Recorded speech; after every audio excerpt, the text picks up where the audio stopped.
The fluorescent lights in the hospital corridor buzzed like angry insects. Emily Scott stood frozen outside the ICU, watching through the small window as doctors swarmed around her mother's bed. The heart monitor had gone from its steady beep to a sharp, continuous whine that made Emily's own heart stop. She pressed her palm against the cold glass, her breath fogging the window. This was it. This was the moment she'd been dreading for 3 months. The moment when all her double shifts, all her scraped-together payments, all her prayers would amount to nothing. The bill in her purse said she owed the hospital $63,000. The number in her bank account said she had $412. The math was simple. The outcome was inevitable. A nurse rushed past her, and Emily caught a glimpse of her mother's face, pale and slack. Patricia Scott had worked 3 jobs to raise Emily alone after her father left. She'd never complained, never asked for anything. And now Emily couldn't save her. "Miss Scott." Emily turned. A tall man in a white coat stood behind her. Dr. Henry Montgomery. She'd seen him before, walking these halls like he owned them. Maybe he did. Everyone knew the Montgomery family practically built the cardiac wing. "Your mother is stable," he said. His voice was steady, clinical. "We've restored her heart rhythm." Emily's legs nearly gave out. "She's okay? For now. But she needs surgery. Soon." The relief lasted exactly 3 seconds before reality crashed back. "I can't pay for surgery. I can barely pay for this week." Dr. Montgomery looked at her for a long moment. His eyes were gray, cold as winter sky. "Come with me." He walked away without checking if she followed. Emily hesitated, then hurried after him. He led her to a small consultation room and closed the door. "Sit down, Miss Scott." "I'd rather stand." "Sit down." Something in his tone made her obey. She sank into the chair, exhausted beyond measure. She'd been awake for 36 hours, working her morning shift at the diner, her evening shift at the grocery store, then racing here when the hospital called. Dr. Montgomery sat across from her. "I'm going to make you an offer. You can say no. But I advise you not to." Emily's stomach twisted. "What kind of offer?" "I need a wife." She blinked. "Excuse me? My grandfather died 6 months ago. His will states that I must be married by my 32nd birthday to receive my trust fund. I turn 32 in 3 weeks. That's insane. That's my grandfather." He leaned forward. "I'm offering you a business arrangement. Pretend to be my wife for 1 year. I'll pay for your mother's surgery, all her medical bills, and give you $100,000 when the year ends." Emily's mouth went dry. $100,000. Her mother's life saved. Sounded too good to be true. "Why me?" "Because you're desperate. Because you'll say yes. Because you have no other options." His bluntness should have stung, but it was just the truth. "What's the catch?" "One condition." He stood and walked to the window, his back to her. "You must never, under any circumstances, fall in love with me." The words hung in the air like smoke. Emily almost laughed. "That's your condition? That's what you're worried about?" He turned. His face was stone. "That's my only condition. This is a business transaction. I don't want complications. I don't want emotions. Can you agree to that?" Emily thought of her mother in that hospital bed. She thought of the bills, the collection calls, the fear that woke her up every night. She thought of Dr. Montgomery's cold eyes and colder voice. Falling in love with him wouldn't be a problem. "Yes," she said. "I agree." He pulled a business card from his pocket and handed it to her. "My lawyer will contact you tomorrow. We'll expedite the marriage license. The wedding will be in 1 week." 1 week? Is that a problem? "I don't even know you. You don't need to know me. You need to marry me." He walked to the door, then paused. "Your mother's surgery is scheduled for tomorrow morning. I'll be performing it myself. She'll have the best care available." "Why are you doing this?" Emily asked. "Really?" Dr. Montgomery looked at her, and for just a moment, something flickered in those gray eyes. "Loneliness, maybe. Or resignation. Because we both need something," he said. "And this solves both our problems." He left. Emily sat alone in the consultation room, the business card heavy in her hand. She should feel grateful. Relieved.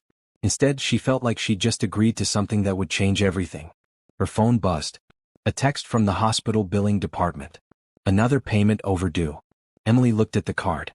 Henry Montgomery, MD, neurosurgery. She'd just agreed to marry a stranger. A cold, distant stranger who'd made her promise not to love him. That wouldn't be hard, would it? Have you ever been so desperate that you'd agree to marry a stranger? Emily just said yes to a billionaire doctor's cruel proposal. But can she really guard her heart for an entire year? Drop a comment below telling us if you take this deal, and don't forget to subscribe so you don't miss what happens next in this emotional journey. The penthouse smelled like money. That was Emily's first thought as she stepped off the private elevator into Henry Montgomery's home. Everything was white or gray or glass. Modern furniture that looked uncomfortable. Art on the walls that probably cost more than her childhood home.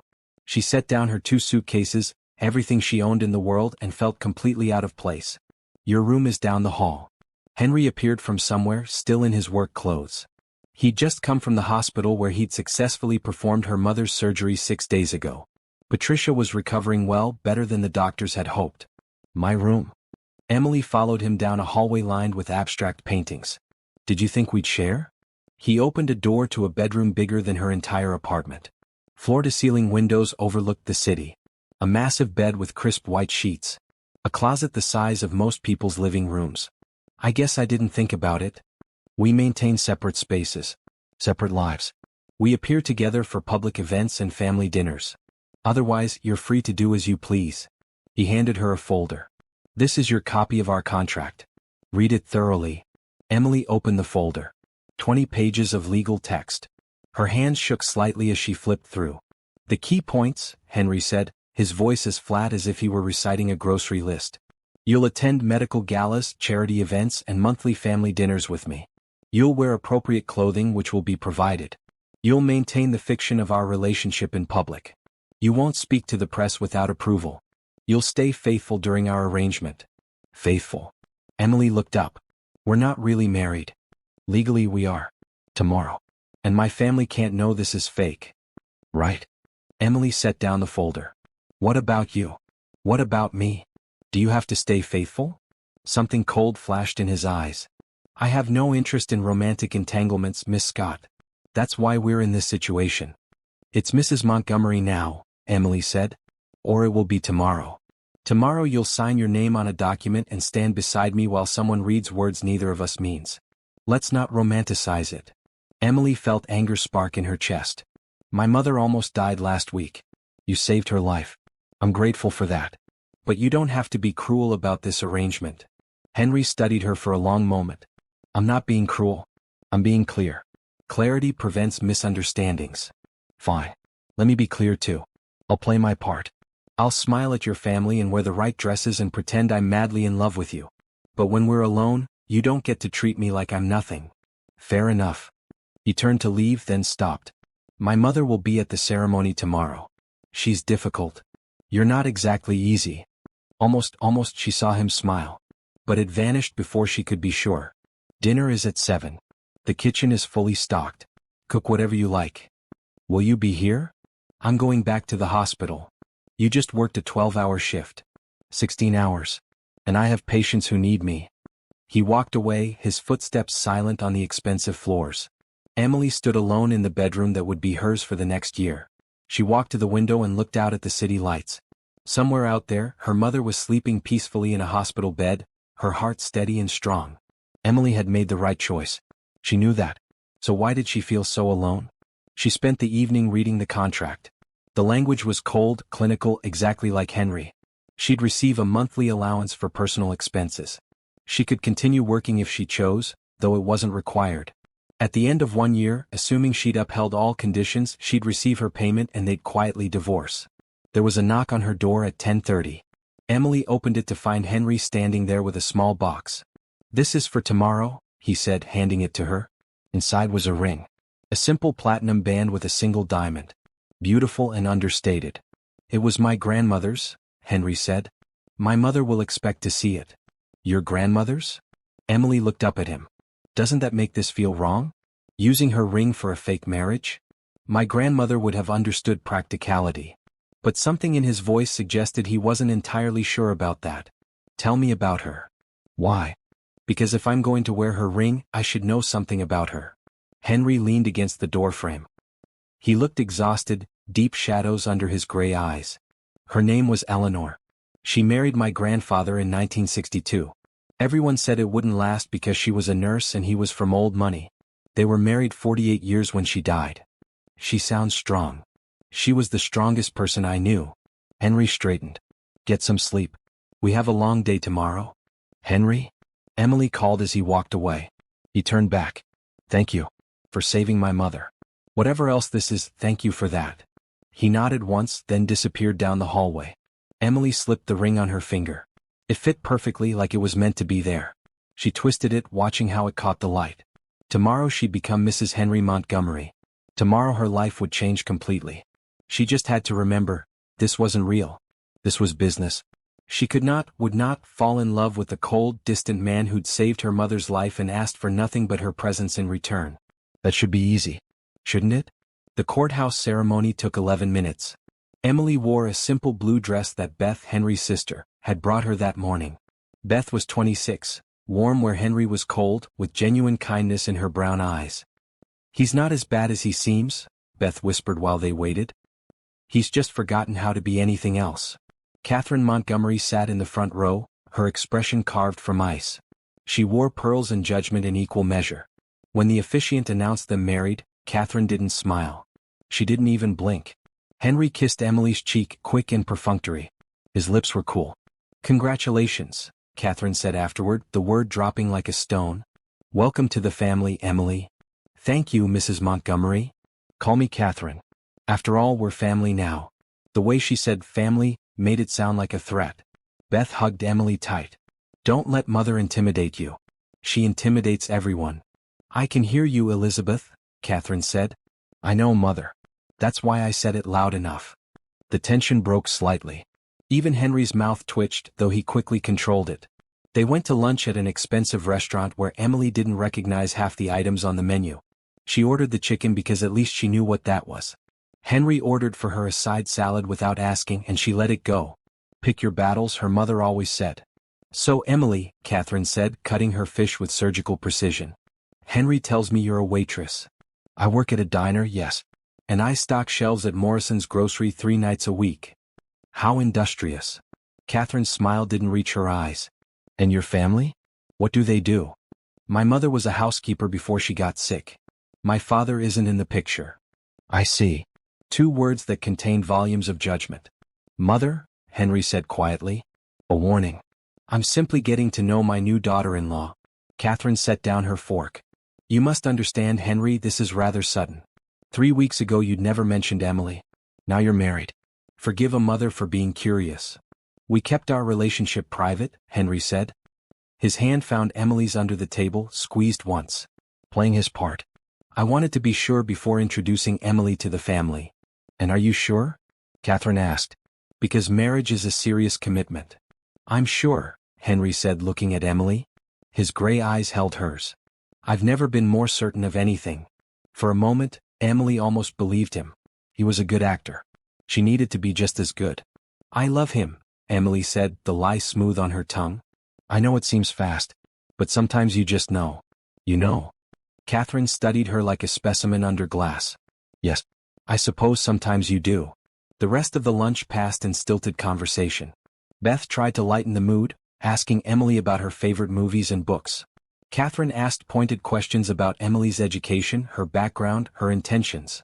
Henry remained mostly silent, his face a practiced blank. When they finally left, Emily felt exhausted. Pretending was harder than she'd expected. That went well, Beth said, hugging Emily goodbye. Mother only insulted you 3 times. That's practically warm approval.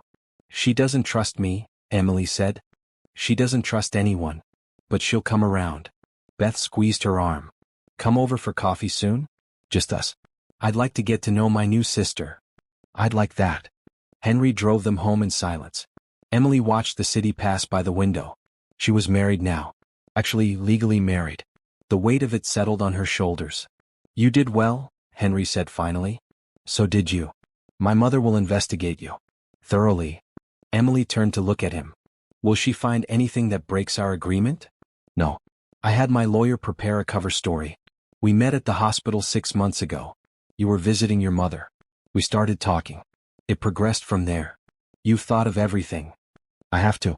This inheritance isn't just money, Emily. It's control of the Montgomery Foundation. Medical research grants. Scholarships. Clinics in underserved communities. My grandfather built something that matters. I won't let it fall into my uncle's hands because I couldn't fulfill a marriage requirement. It was the most he'd said to her about why this mattered. Emily saw, for the first time, the passion beneath his cold exterior. Then we'll make sure that doesn't happen, she said. They reached the penthouse.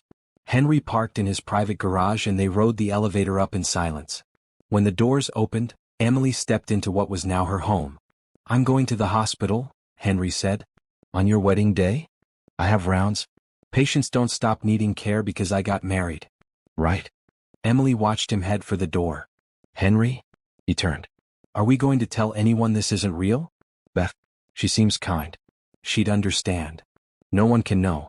The more people who know, the more likely the truth comes out. His face softened slightly. Beth is kind. But she can't keep a secret. She'd tell her boyfriend, who'd tell his friends, and soon everyone would know. So we lie to everyone. We maintain an arrangement. There's a difference. But he didn't sound convinced. After he left, Emily changed out of her blue dress and into jeans. She wandered the penthouse, feeling like an intruder. Every surface was spotless. Every item had its place. It was beautiful and completely sterile. She found Henry's bedroom by accident, peeking through an open door. It was as impersonal as the rest of the apartment. Gray walls. White bedding. A stack of medical journals on the nightstand. No photos. No personal touches. Nothing that said a human being actually lived here. Emily's phone rang. Her mother. How was it, baby? Patricia asked. Her voice was stronger now, recovering well from surgery. It was nice, Mama. Small. Just us and his family. I wish I could have been there. The doctor said you need to rest. We'll do something special when you're better. Is he good to you? This Henry? Emily thought about the cold contract, the business arrangement, the ring on her finger that meant everything and nothing. He's very good to me, Mama. Good. You deserve someone who treats you right. Someone who sees how special you are. After they hung up, Emily stood in the silent penthouse and twisted the ring on her finger. She'd lied to her mother. She'd lied to Henry's family. She'd lied to the government on a marriage certificate. She just had to keep lying for 1 year. Then she'd be free. Her mother would be healthy. She'd have enough money to start over, go to school, build a real life. 1 year of pretending. How hard could it be? 3 weeks into the marriage, Emily settled into a strange routine. She woke alone, made coffee in the pristine kitchen, and usually left before Henry got home from the hospital. She'd started working at the hospital cafe, wanting to maintain some independence even though Henry's monthly allowance was more than she'd made in 6 months of double shifts. You don't have to work, he'd said when she told him. I want to. I need to do something. He'd nodded, understanding that much at least. The cafe job put her in Henry's world. She saw him sometimes, walking past with other doctors, deep in conversation about cases she couldn't follow. He'd nod at her if they made eye contact. Nothing more. Maintaining the professional distance. But his colleagues were curious. You're the new Mrs. Montgomery, Dr. Rebecca Torres said one afternoon, ordering coffee. She was a cardiologist, young and friendly. We were all shocked when Henry got married. He's married to his work, we always said. People can surprise you, Emily said carefully. They certainly can. He seems different lately. Lighter maybe. Less intense. Rebecca smiled. Love will do that. Emily made Rebecca's latte and wondered if anyone suspected the truth. Did they see how Henry barely spoke to her in public? How they never touched unless someone was watching? That evening, Emily brought dinner to the hospital. Henry had been working a 72-hour shift, covering for another surgeon. She found him in the doctor's lounge, asleep on a couch with a medical textbook open on his chest. He looked younger when he slept. Less guarded. The harsh fluorescent lights softened somehow, and Emily saw the boy he must have been before life taught him to be cold. She set the food down quietly and turned to leave. Emily. She turned back. Henry was sitting up, rubbing his eyes. Sorry? I didn't mean to wake you. I wasn't sleeping. Just resting my eyes. The lie was obvious. Is that food? Pasta. From that Italian place near the apartment. I thought you might be hungry. He looked at the container, then at her, something unreadable crossing his face. Thank you. It's not a big deal. It is, actually. No one's brought me food at work before. Not even when you were dating someone? I don't date, Emily. I work. She sat down across from him. Never? Not since medical school. And that ended badly. He opened the container and started eating. This is good. So what happened? In medical school? Why do you want to know? Because we're married. Fake married, but still. I should know something about you beyond your coffee order. Henry set down his fork. Her name was Jennifer. We dated for 2 years. She wanted me to specialize in something with regular hours.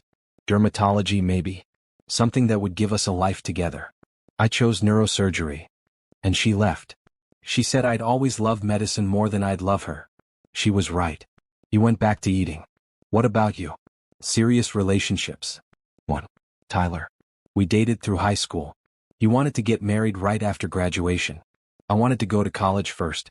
He said if I loved him I'd stay. I said if he loved me he'd wait. Emily shrugged. Neither of us was wrong. We just wanted different things. Do you regret it?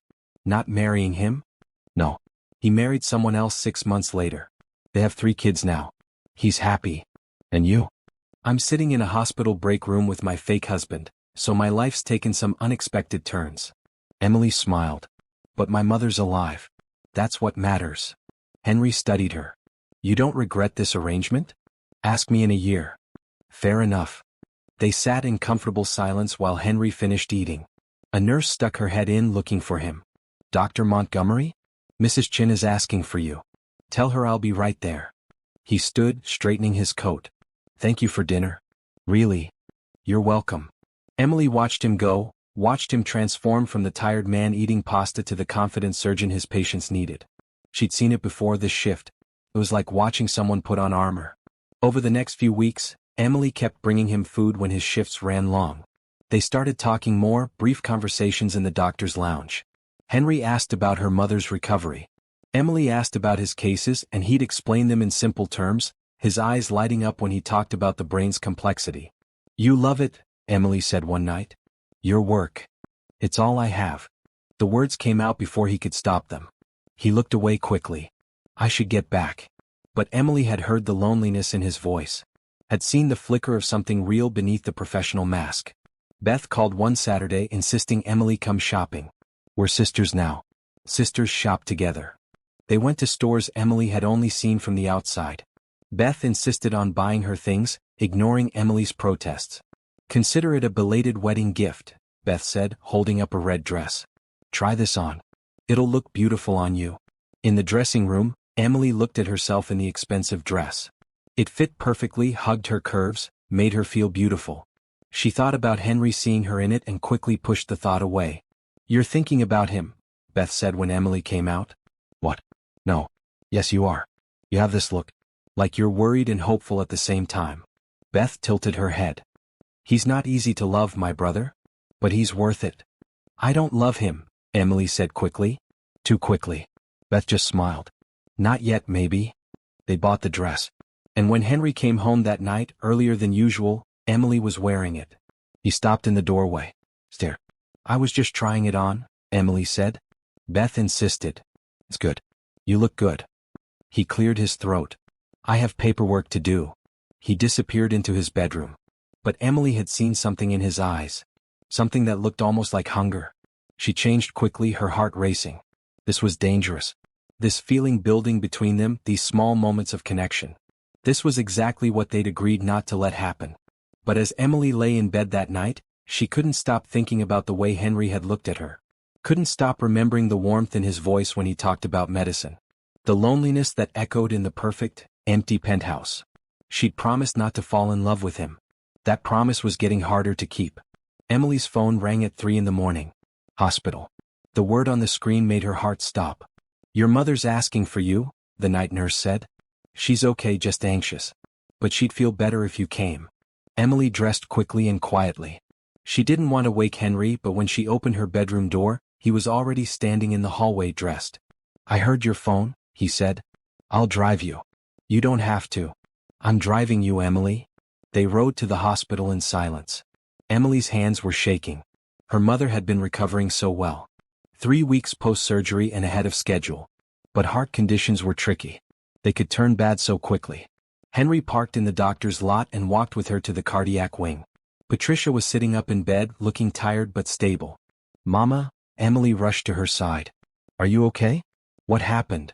Nothing happened, baby. I just had a bad dream and panicked. I'm fine. Patricia looked past Emily to Henry. Dr. Montgomery. I'm sorry they called you too. No apology necessary, Mrs. Scott. Let me check your vitals. Emily watched Henry examine her mother, his hands gentle and sure. He asked questions in that calm voice, explained what he was checking and why. Patricia relaxed under his care. Everything looks good, Henry said finally. Your heart is strong. The surgery was a complete success. Thanks to you. Patricia reached out and took Henry's hand. You saved my life. I can never repay that. You don't need to repay anything. I can at least say thank you. And thank you for taking care of my Emily. Henry's eyes flicked to Emily, then back to Patricia. She takes care of herself quite well. She always has. Too well sometimes. Never lets anyone help her. Patricia squeezed Emily's hand. But she's got you now. That makes me so happy. Guilt crashed over Emily. Her mother thought this was real. Thought Emily had found someone who loved her. Can I talk to you? Emily asked Henry. Outside. They stepped into the hallway. Emily waited until they were alone. We should tell her, Emily said. Tell her what? The truth. About us. She thinks this is real, Henry. That hurts. We can't tell her. You know that. She's my mother. I can't lie to her. Henry's jaw tightened. You think I want to lie? You think I enjoy this? I don't know what you enjoy. You don't tell me anything. I enjoy keeping my word. I enjoy maintaining control of a foundation that funds medical research and saves lives. I enjoy not having my inheritance stolen by an uncle who'll use it to buy vacation homes. Henry's voice was low but intense. And right now, I enjoy knowing your mother is alive and healthy because of our arrangement. Or would you rather she was still sick because we couldn't lie? The words hit hard. Emily looked away. I'm sorry, Henry said quietly. That was harsh. But true. Emily wiped her eyes. I just hate lying to her. I know. He reached out then dropped his hand. We're doing this for good reasons, Emily. Your mother is alive. That matters more than a comfortable truth. They went back inside. Patricia had dozed off, her monitor steady and strong. Emily sat beside her bed, holding her hand. I'll be in the doctor's lounge if you need me, Henry said. Stay. The word came out before Emily could stop it. Please? Henry hesitated, then sat in the other chair. They kept vigil together in the quiet room, the only sound Patricia's steady breathing and the soft beep of her monitor. Tell me about your grandmother, Emily said softly. Eleanor. The real story. Henry was quiet so long Emily thought he wouldn't answer. Then he spoke, his voice low. She used to sneak me candy when I was little. My parents believed in strict nutrition, scheduled meals, no sugar. Eleanor would slip peppermints into my pocket when they weren't looking. He smiled slightly. She'd wink at me. Our secret, she'd say. She taught me to play chess. To bake cookies though I was terrible at it. She'd read to me when I couldn't sleep. Henry's voice grew softer. She was the only person who never expected me to be anything but myself. What happened to her? Alzheimer's. She forgot me 2 years before she died. Looked at me like I was a stranger. Pain flickered across his face. The disease took everything from her. Every memory. Every moment of joy. She died not knowing who anyone was. I'm sorry. That's why I became a neurosurgeon. To understand the brain. To fight diseases like that. Maybe I can't save everyone, but I can save some. He looked at Emily. Does that sound crazy? It sounds brave. It's just work. It's more than that. It's purpose. Henry looked at Patricia. Your mother is strong. Like you. She had to be. Raising me alone. Where's your father? Gone.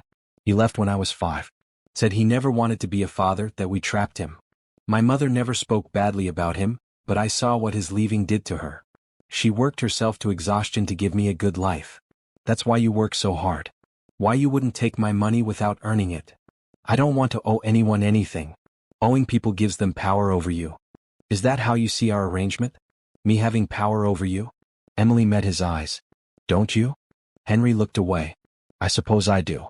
I never thought of it that way. Patricia stirred, woke. You're both still here. We're not leaving you, Mama. You should go home. Get some rest. Both of you. Patricia looked between them.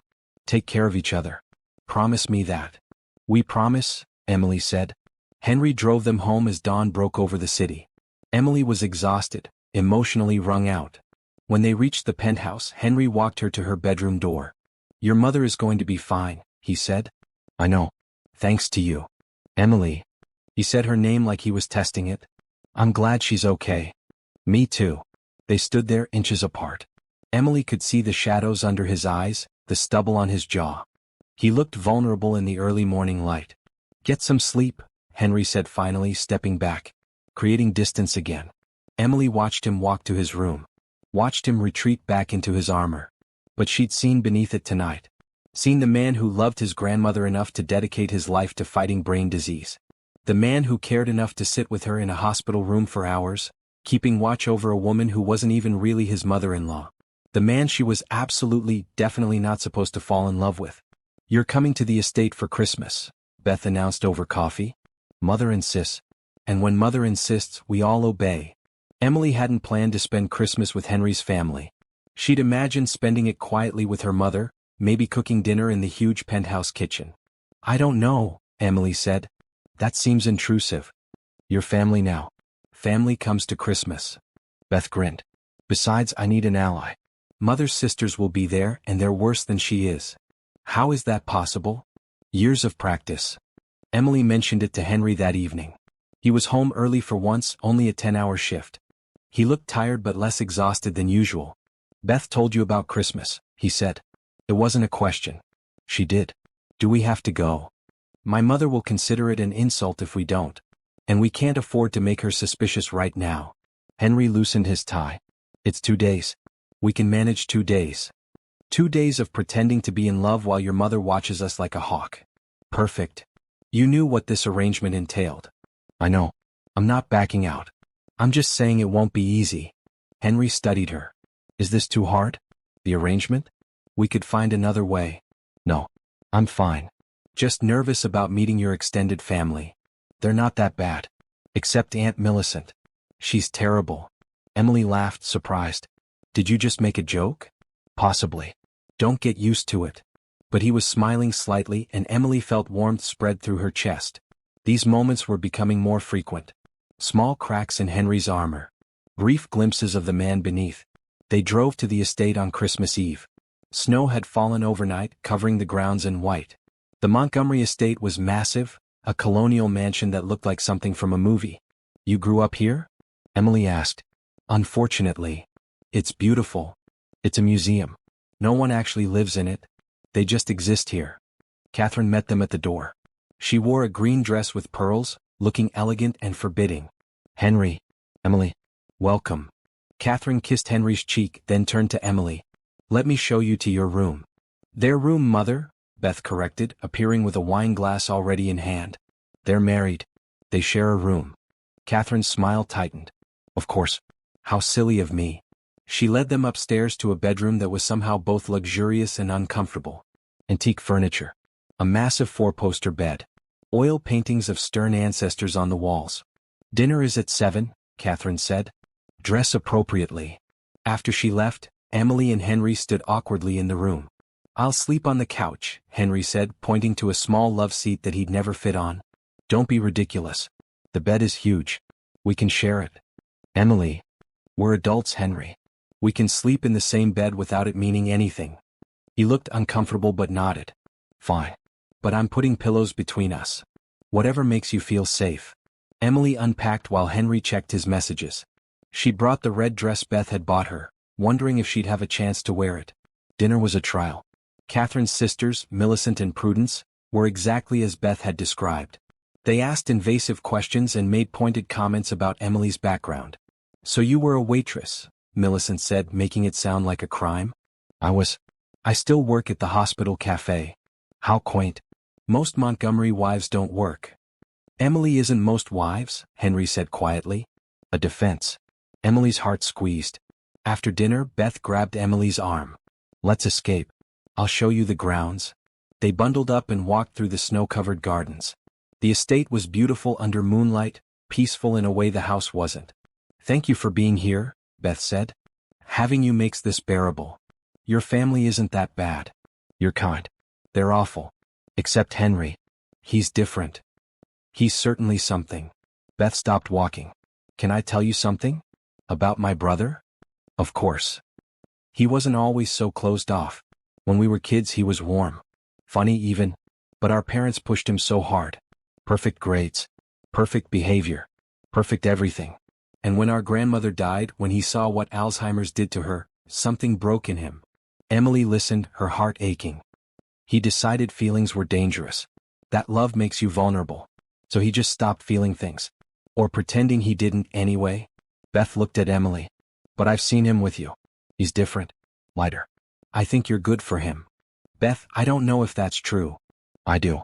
Don't give up on him, Emily. He's worth the effort. They walked back to the house. Emily thought about Beth's words. About Henry as a child, warm and open before the world taught him to be cold. That night, Emily lay in bed next to Henry with 3 pillows between them. She could hear him breathing, could feel the warmth of him despite the barrier. Are you awake? She whispered. Yes. Tell me a good memory. From this house. There has to be one. Henry was quiet. Then, Eleanor took me ice skating on the pond. I was 7. I kept falling, getting frustrated. She held my hands and skated backwards, pulling me along until I got my balance.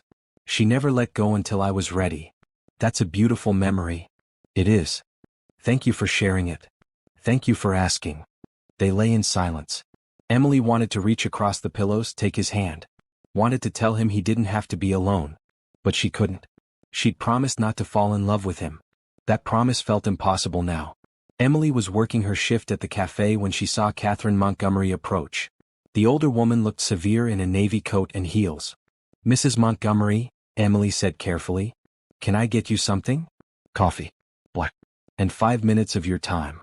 They sat at a corner table. Catherine arranged herself perfectly, every movement controlled. I'm going to be direct, Emily. I don't believe your marriage to my son is genuine. Emily's stomach dropped. Excuse me? The timeline is too convenient. You had massive medical debt. Henry had a marriage requirement. You met, fell in love, and married within weeks. It's suspicious. Sometimes things happen quickly. Not to Henry. Henry plans everything. He doesn't do spontaneous. Catherine pulled out a folder. I had you investigated. Don't be offended. I investigate everyone. Emily's hands shook. What did you find? Your mother's medical bills. Your debt.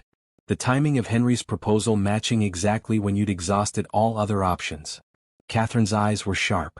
You needed money. He needed a wife. It's a business transaction. You're wrong. Am I? Then tell me. Does Henry love you? The question hung in the air. Emily thought about cold contracts and separate bedrooms. About a man who'd made her promise not to love him. He's learning too, Emily said finally. We're learning each other. How convenient. Catherine slid an envelope across the table. There's $500,000 in that account. Take it and leave quietly. No scandal. No embarrassment. Just disappear. Emily stared at the envelope. $500,000. More than she'd ever dreamed of.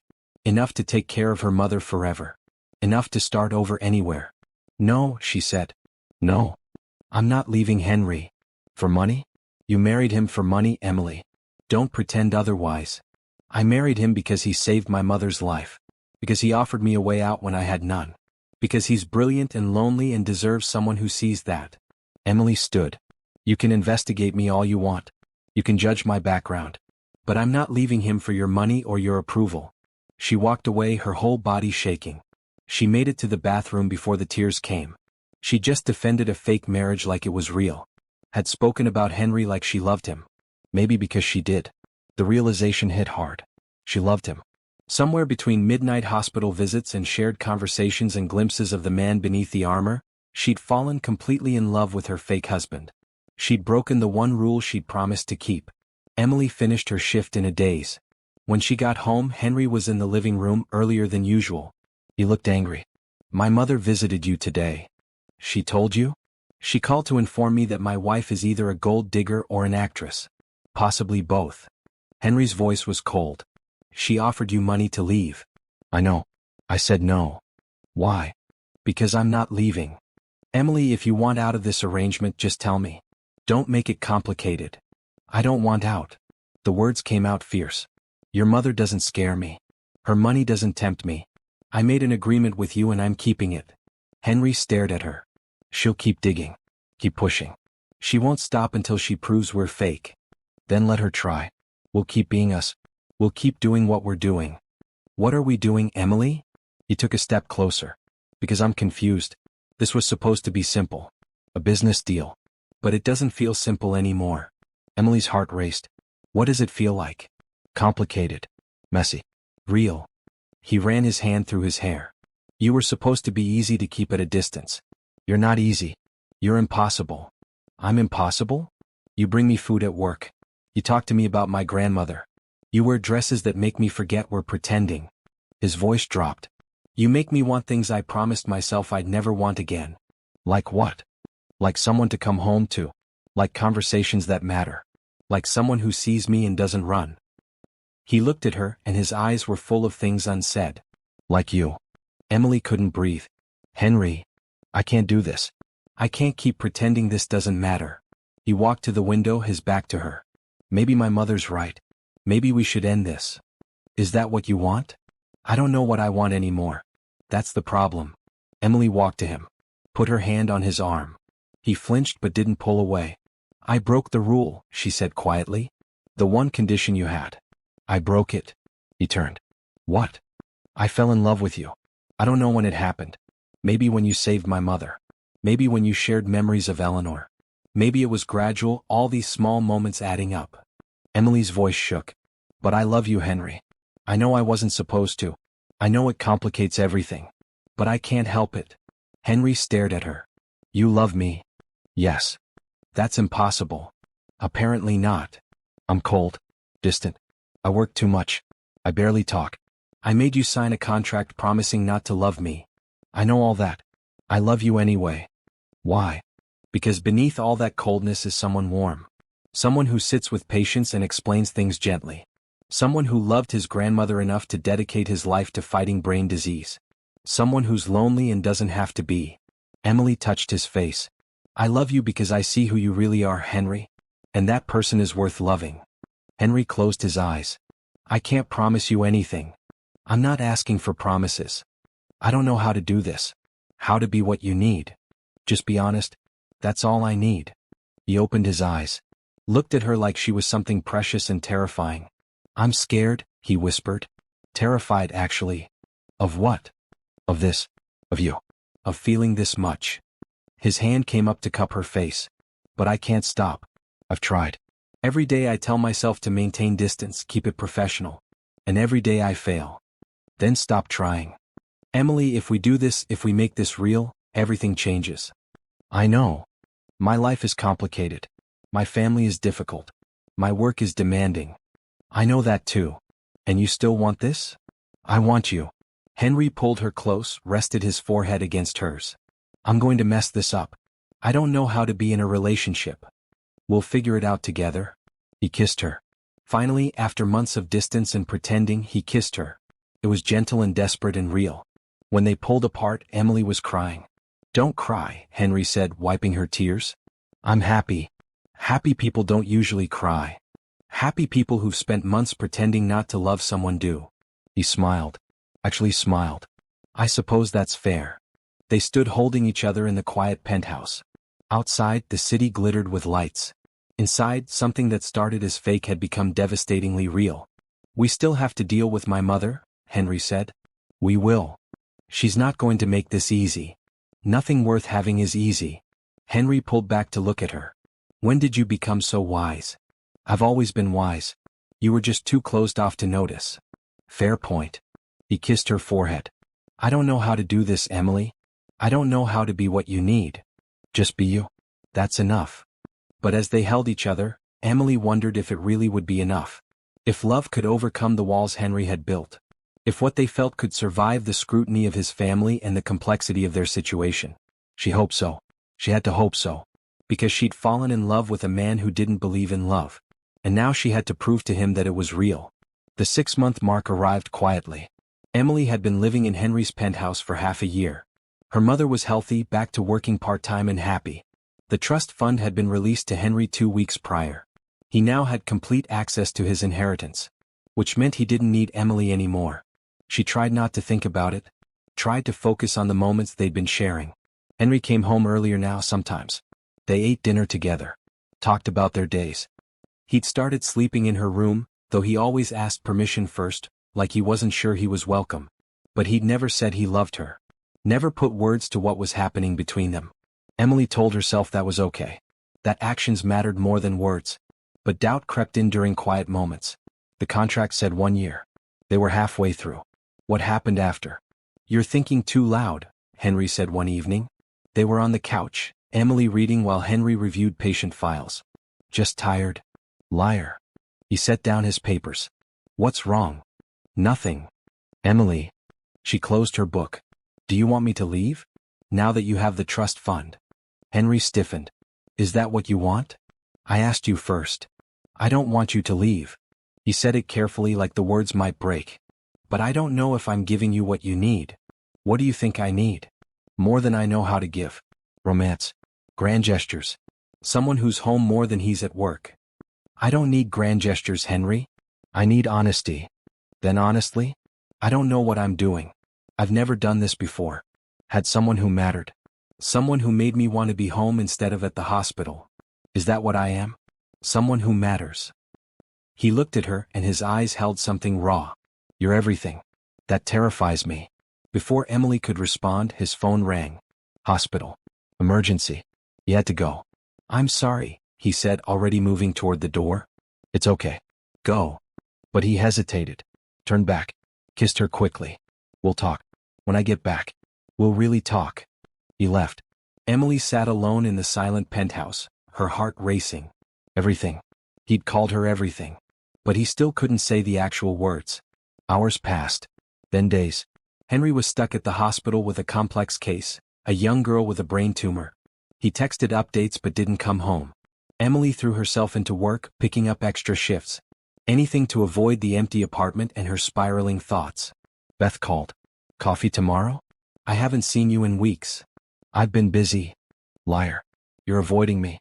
"What's wrong?" "Nothing." "Emily, I'm your sister now. Sisters don't lie to each other."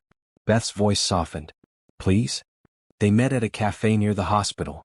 Beth took one look at Emily and frowned. "You look terrible." "Thanks. I mean it. What's going on?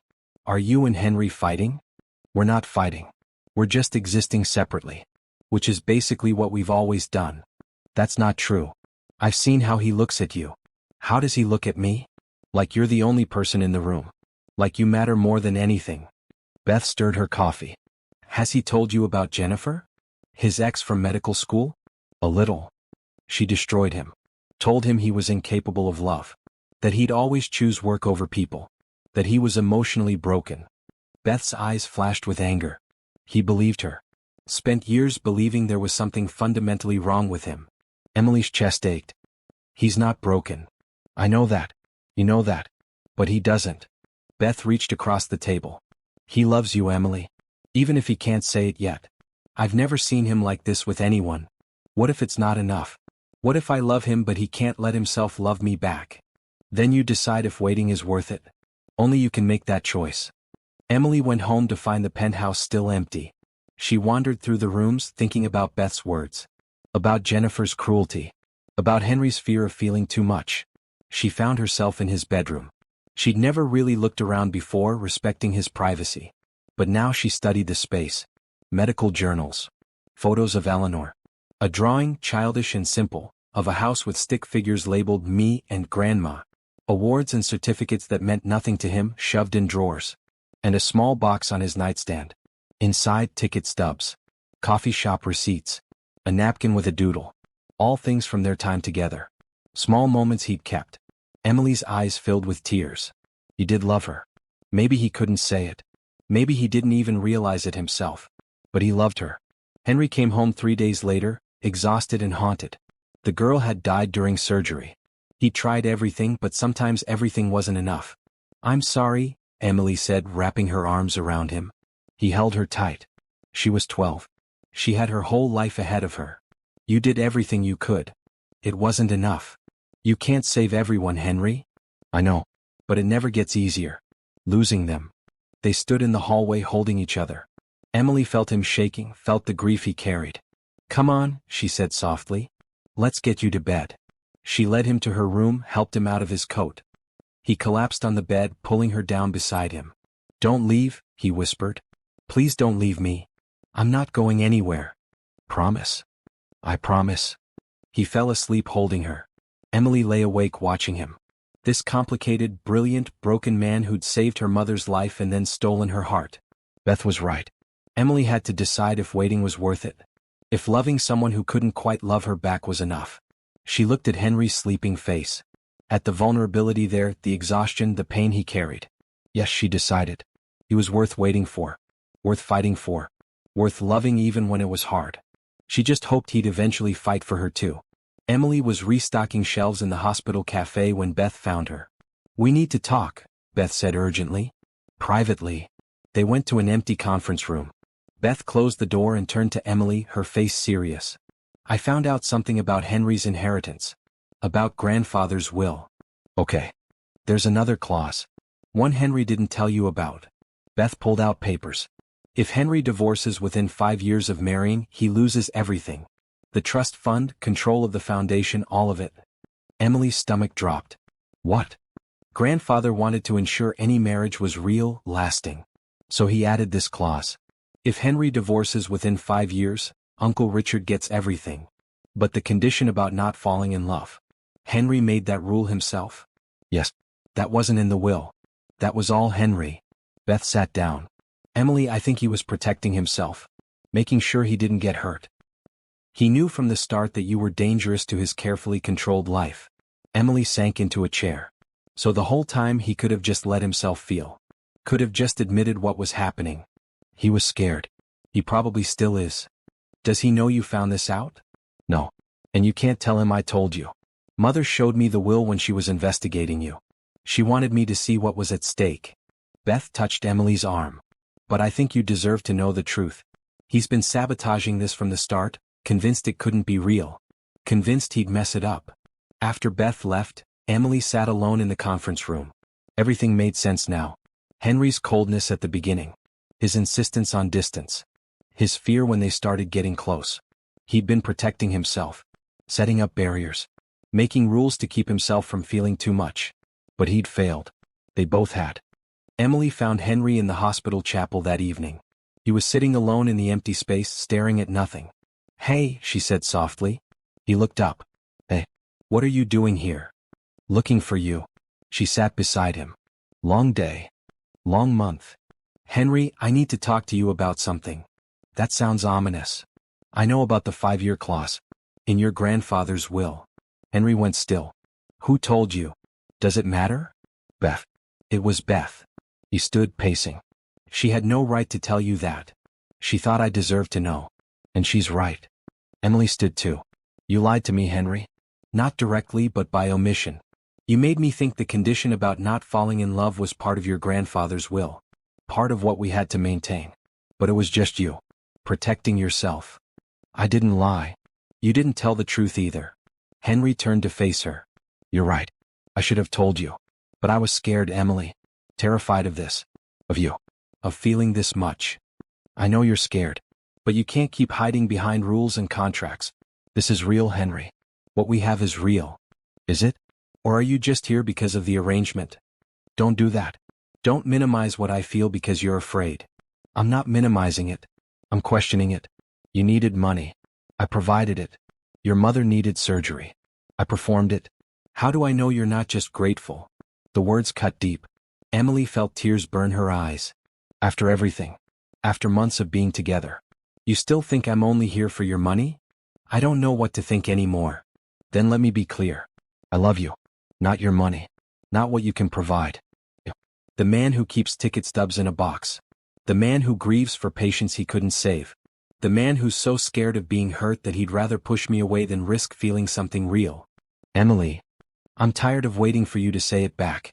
Tired of being the only one brave enough to be honest." She was crying now, couldn't stop. "I've been patient. Understanding. I've given you time and space and every chance to let me in. But I can't keep doing this if you won't meet me halfway.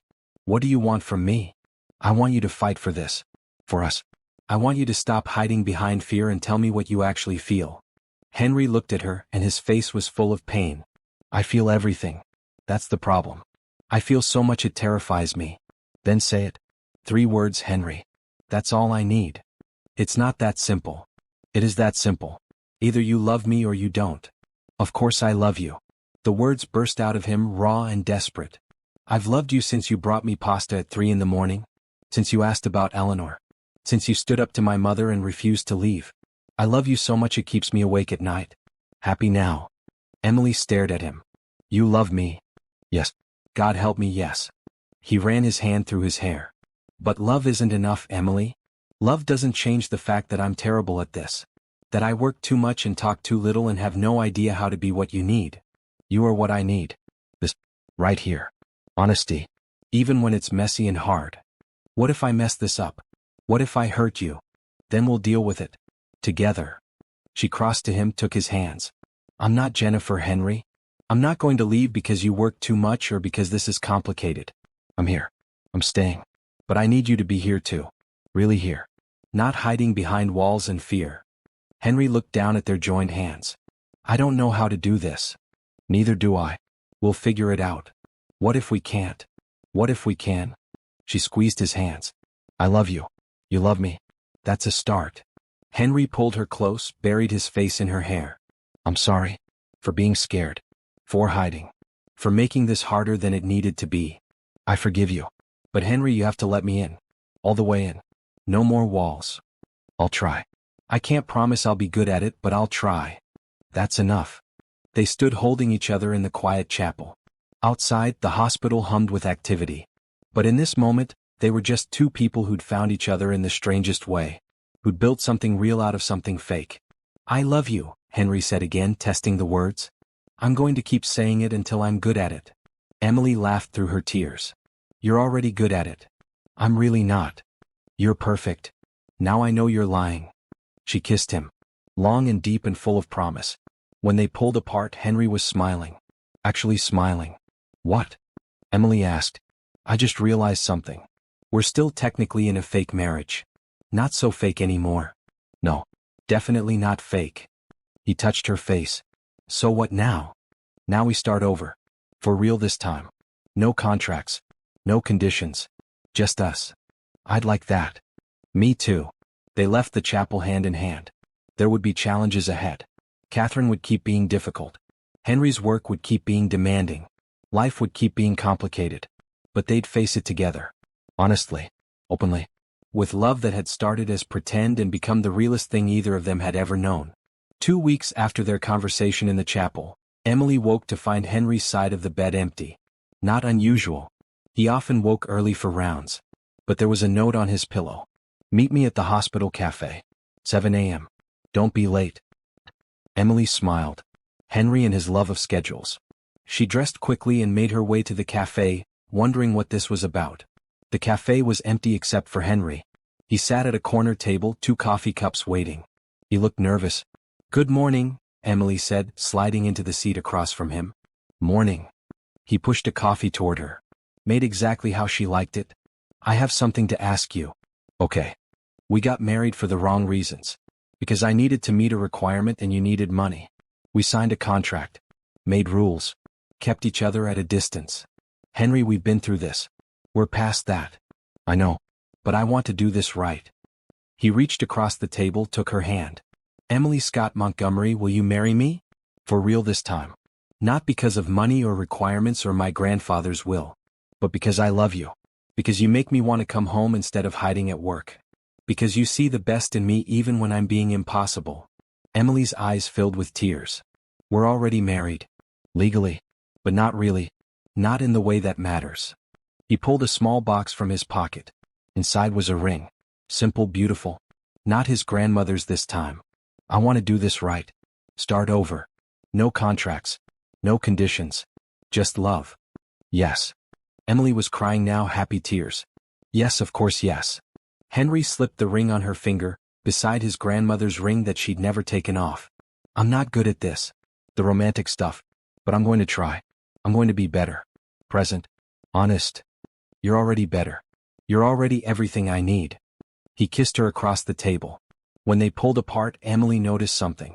The cafe isn't actually closed, is it? Where is everyone? I may have asked them to close for 30 minutes so I could propose properly without an audience. You planned this. I did. See. I can be romantic. You're learning. I have an excellent teacher. They finished their coffee talking about plans.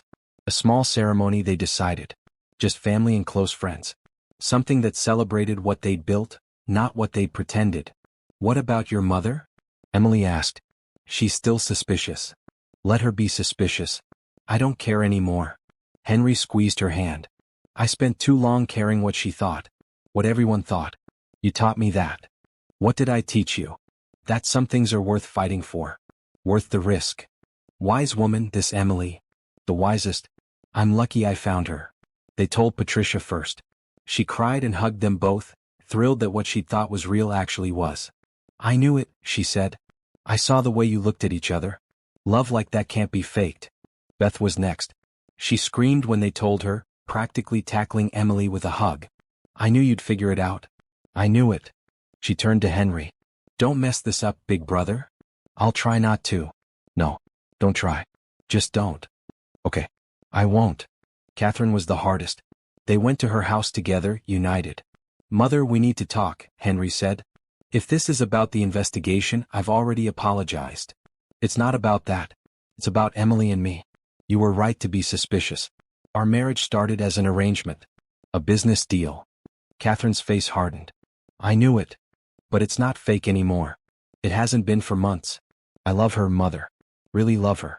And she loves me despite all my flaws and complications. Henry, if you're lying to me, I'm not. For once in my life, I'm being completely honest. He took Emily's hand. You can investigate us all you want. You can judge Emily's background. But it won't change what we are to each other. Catherine looked at Emily. Really looked at her. Then, surprisingly, she smiled. Small but genuine. You make him happy. I can see that. I try to. And you? Are you happy with my difficult son? Very happy. Then I suppose I have no choice but to accept this. Catherine stood, walked over and kissed Emily's cheek. Welcome to the family. For real this time. The ceremony was small, held in the same chapel where they'd finally admitted their feelings. Patricia sat in the front row, healthy and beaming. Beth stood as Emily's maid of honor. Dr. Rebecca Torres came, along with a handful of colleagues who'd watched their relationship develop. Emily wore the red dress Beth had bought her months ago. Henry wore a black suit and looked at her like she hung the moon. We're gathered here today, the minister began, to celebrate the marriage of Henry and Emily. Again. Laughter rippled through the small crowd. The first time they married for practical reasons. Today they marry for love. The minister smiled. Sometimes the heart knows what the head doesn't. Sometimes we find love in the most unexpected places. Henry and Emily had written their own vows. Emily went first. Henry, you saved my mother's life. Then you saved mine, though in a different way. You taught me that walls can come down. That fear doesn't have to win. That love is worth the risk. Her voice shook. I promise to be patient when you're scared. To remind you that you're not alone. To bring you pasta at 3 a.m. when you're working too hard. I promise to love you exactly as you are. Henry's eyes were bright. He cleared his throat. Emily, I asked you to pretend to be my wife. You agreed. But somewhere along the way you stopped pretending. You saw through my walls. You refused to let me hide. He took both her hands. You taught me that love isn't weakness. That feeling things doesn't make me broken. That I'm capable of more than I believed. His voice dropped. I promise to be brave. To stay present. To let you in even when it terrifies me. I promise to love you with everything I have. Which, thanks to you, is more than I knew possible. There wasn't a dry eye in the chapel. The minister pronounced them married. Again. Henry kissed Emily, and this time there was nothing quick or perfunctory about it. It was deep and real and full of promise. The reception was in Henry's penthouse. They decorated it together, adding life to the sterile space. Flowers and photos and warmth. Making it a home instead of a museum. Beth cornered Emily during dinner. You did it. You broke through. We did it together. He's different now. Lighter. Happy. Beth hugged her. Thank you for not giving up on him. Thank you for believing in us when we didn't believe in ourselves. Henry found Emily later, pulled her onto the balcony. The city spread out below them, glittering with lights. Happy? He asked. Deliriously. Me too. He wrapped his arms around her from behind. I keep waiting for this to feel fake. But it doesn't. It feels more real than anything in my life. That's because it is real. I love you, Emily Montgomery. I love you too. They stood together watching the city. A year ago, they'd been strangers making a desperate bargain. Now they were partners. Lovers. Best friends. I'm going to reduce my hours, Henry said suddenly. I talked to the hospital. They're hiring another neurosurgeon. I'll still work, still save lives. But I'll be home more. Present more. Henry, you don't have to do that for me. I'm doing it for us. Because work isn't everything. You are. He turned her to face him. I want a life with you. A real one. Not one where we're ships passing in the night. Okay. Yes. Let's build that life. 1 year later, Emily walked across a stage to receive her nursing degree. She'd gone back to school, encouraged by Henry and paid for with her own money from the settlement she'd earned. Henry sat in the audience next to Patricia, both of them cheering loudly when Emily's name was called. Your husband is embarrassing you, Patricia whispered to Emily later. He really is. But you love it. I really do. They went home to the penthouse that was now covered in photos and books and life. Emily had slowly transformed it from a sterile space to a real home. Henry had learned to cook. Badly. But he tried, and that's what mattered. They ate dinner together every night he wasn't on call. Talked about their days. Made plans for the future. I'm thinking about working at a clinic, Emily said one evening. In an underserved community. Using my degree to help people who can't afford regular care. That's perfect for you. The Montgomery Foundation could help fund it. If you wanted. Henry smiled. I'd love that. Helping people together. Building something that matters. We're good at that. Building things. We are. Later, as they lay in bed together, Emily thought about the desperate woman who'd stood in a hospital corridor a year and a half ago. Who'd agreed to marry a stranger to save her mother. She'd thought it was the end of everything. Turned out it was the beginning. What are you thinking? Henry asked. That I'd do it all again. Every moment. Every complication. It all led here. To this bed. To this life. To you. Henry pulled her close. I'd do it again too. Though maybe with less angst next time. Where's the fun in that? Fair point. They fell asleep holding each other. Two people who'd found love in the strangest way. Who'd built something real out of something fake. Who'd learned that sometimes the heart knows things the head doesn't. And in the morning they'd wake up and do it all again. Building their life together. Honestly. Openly. With love that had started as pretend and become the realest thing either of them had ever known. Before you go, tell us what you think.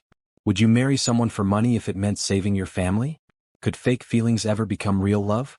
Drop your thoughts in the comments below and subscribe so you never miss a story about love, hope, and second chances.